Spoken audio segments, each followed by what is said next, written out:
Investments అందరూ చేస్తారు. కొందరు నాలెడ్జ్ ఉండి చేస్తారు, కొందరు నాలెడ్జ్ లేక వేరే ఇష్టం ఉండే దాంట్లో ఇన్వెస్ట్మెంట్ చేస్తారు. బట్ మనలో అందరూ కామన్గా చేసే మిస్టేక్ ఏంటో తెలుసా? మన పర్సనల్ ఫైనాన్స్ని ఇగ్నోర్ చేయడం. మనలో 90-95% ఆఫ్ పీపుల్ పర్సనల్ ఫైనాన్స్లో చాలా పూర్గా ఉంటారు. వాళ్ళ కోసమే ఈ how to manage money series. మన ఛానల్లో ఇన్వెస్ట్మెంట్ సంబంధించిన వీడియోస్ ఇకపైన కొంచెం వస్తాయి కానీ తక్కువ వస్తాయి. ఇప్పుడు నా ఫోకస్ అంతా మన పర్సనల్ ఫైనాన్స్ పైన ఫోకస్. ఇక్కడ మనం సెకండ్ స్టేజ్ ఆఫ్ పర్సనల్ ఫైనాన్స్లోకి వెళ్ళిపోయాము. అండ్ మీకు ఒక సీక్రెట్ చెప్తాను. ఈ పర్టికులర్ వీడియోలో ఉన్న ఒక సీక్రెట్, అది వీడియో లాస్ట్లో చెప్తాను. దీన్ని మీరు ఖచ్చితంగా ఫాలో అవ్వాలి. నేను మీ ఆకాష్, మీరు చూస్తుంది finance with అకి Akash.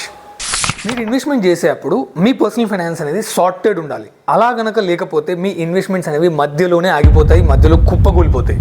Me personal finance కనుక బాగాలేదనుకో, మీరు ఇన్వెస్ట్మెంట్ రిలీజ్ చేసినా కానీ అది బ్లండర్ మిస్టేక్ అవుతుంది, అది చాలా పెద్ద తప్పు అవుతుంది. బట్ నాకు ఒక్కటి చెప్పండి, ఈ వీడియోలోకి వెళ్ళే ముందు నాకు ఒక్కటి చెప్పండి మీరు హానెస్ట్గా, ఏంటంటే మీ దగ్గర నిజంగా ఎమర్జెన్సీ ఫండ్ ఉందా? ఎమర్జెన్సీ ఫండ్ ఉంటే ఉంది అని, లేకపోతే లేదు అని నా కమెంట్స్లో పెట్టండి. ఇక్కడ నేను మీకు అర్థమయ్యే విధంగా చాలా షార్ట్ అండ్ స్వీట్గా సింపుల్గా చెప్పేస్తాను. మీ ఫైనాన్షియల్ జర్నీలో ఫస్ట్ అండ్ ఫార్మోస్ట్ ఇంపార్టెంట్ అనేది ఎమర్జెన్సీ ఫండ్.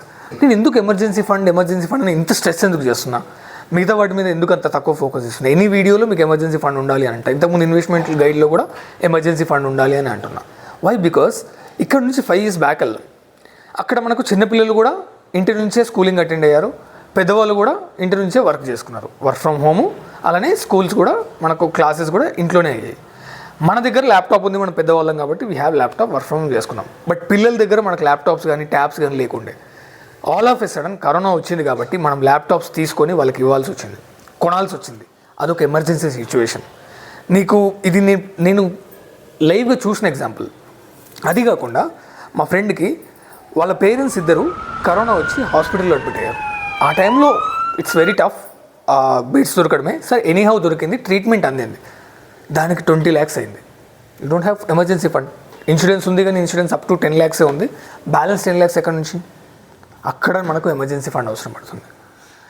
ఇంకో సిచ్యువేషన్ కూడా, సడన్గా జాబ్ పోయింది, నీ దగ్గర డబ్బులు లేవు, దెన్ హౌ? అలాంటి టైంలో కూడా ఫస్ట్ నీకు జాబ్ పోయిన ట్రామానే ఉంటుంది. ఇలాంటి సిచ్యువేషన్లో ఆల్సో ఎమర్జెన్సీ ఫండ్ యూజ్ అవుతుంది. ఇక్కడ ఎమర్జెన్సీ ఫండ్ యొక్క పర్పస్ ఏంటి అంటే, ఏదైనా సరే మీరు సడన్గా హాస్పిటల్లో అడ్మిట్ అయినా, లేదంటే మీ సడన్గా జాబ్ పోయినా సరే, ఆల్రెడీ యూఆర్ అనే టెన్స్, అరే నాకు జాబ్ పోయింది అని టెన్షన్లో ఉంటావు, అరే నేను ఇట్లా హాస్పిటల్లో అడ్మిట్ అయినా ఆల్రెడీ స్ట్రెస్లో ఉంటావు. అది కాకుండా నీకు డబ్బులు లేవు నీ దగ్గర, ఇంకా ఎక్కువ స్ట్రెస్ అయిపోతుంది. అరే నా దగ్గర డబ్బులు లేవు, అండ్ ఇప్పుడు నేనున్న సిచ్యువేషన్ ఎలా వెళ్ళాలి, అండ్ వెళ్ళి అప్పు చేయాల్సి వస్తుంది. సో ఇలాంటి సిచ్యువేషన్ని మనం కంట్రోల్ చేయలేము. Anyhow we will not control some emergencies. But ఆ యాడెడ్ మనీ ప్రెషర్ ఉంటుంది కదా, అది మనం మీద పెట్టుకోకుండా ఉండడానికి ఎమర్జెన్సీ ఫండ్. ఇక్కడ మీకు ఒక చిన్న స్టేట్మెంట్ చెప్తా. Emergencies are not in our control, but what is in our control is to prepare for it and face the emergency situation. Got it. మనకు ఎమర్జెన్సీ ఫండ్ యొక్క ఇంపార్టెన్స్ తెలిసింది.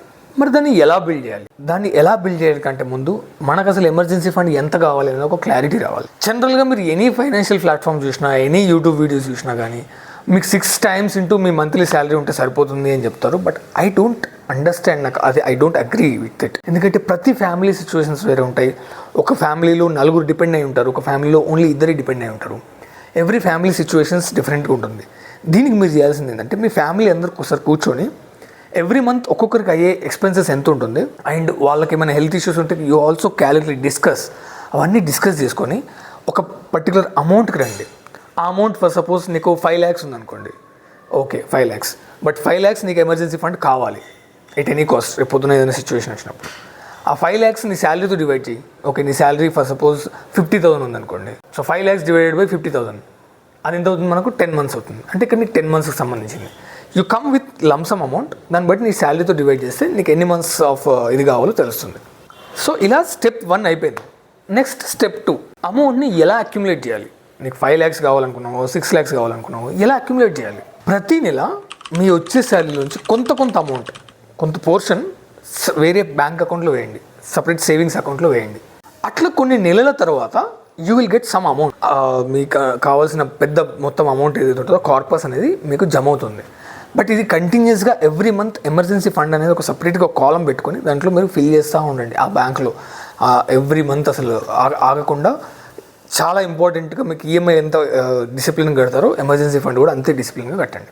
థర్డ్ స్టెప్ వచ్చేసి okay, నువ్వు accumulate చేసుకున్నావు somehow 1 ఇయర్కో 2 ఇయర్స్కో నీకు ఈ amount వచ్చింది. మరి ఈ అమౌంట్ని ఎక్కడ మనం సేవ్ చేసుకోవాలి? ఎఫ్డీలో సేవ్ చేసుకోవాలా, లేదంటే స్టాక్స్లో చేసుకోవాలా? చాలామంది చేసే మిస్టేక్ ఏం తెలుసా, తీసుకెళ్ళి స్టాక్ మార్కెట్లో పెడతారు.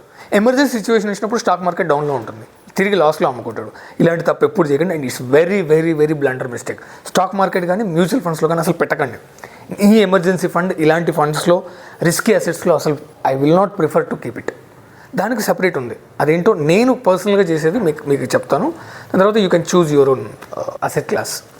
ఈ అమౌంట్ని పార్క్ చేయడానికి మనకు ఒకటి ఫిక్స్డ్ డిపాజిట్స్, సెకండ్ వన్ వచ్చేసి లిక్విడ్ ఫండ్స్ ఉన్నాయి, and third short term bonds. ఒక 1 ఇయర్కి 2 ఇయర్స్కి లేకపోతే 20 మంత్స్కి ఇలాంటి షార్ట్ టర్మ్ బాండ్స్లో మనకి ఇన్వెస్ట్మెంట్ చేసే చాయిస్ ఉంటుంది. అలాంటి వాటిలో మనం తీసుకెళ్ళి పెట్టుకోవాలి. అండ్ ఈజీ టు యాక్సెస్, దాన్ని ఈజీగా లిక్విడేట్ చేసుకునే చాయిస్ ఉండాలి. బట్ మళ్ళీ అదే చెప్తున్నాను, వెళ్ళి సేవింగ్స్ బ్యాంక్ అకౌంట్లో పెట్టి అది 4% వస్తుందని అనుకుంటే అది మూర్ఖత్వం. అట్లీస్ట్ ఎఫ్డీ చేస్తే మీకు 6 to 7% అనే వస్తుంది.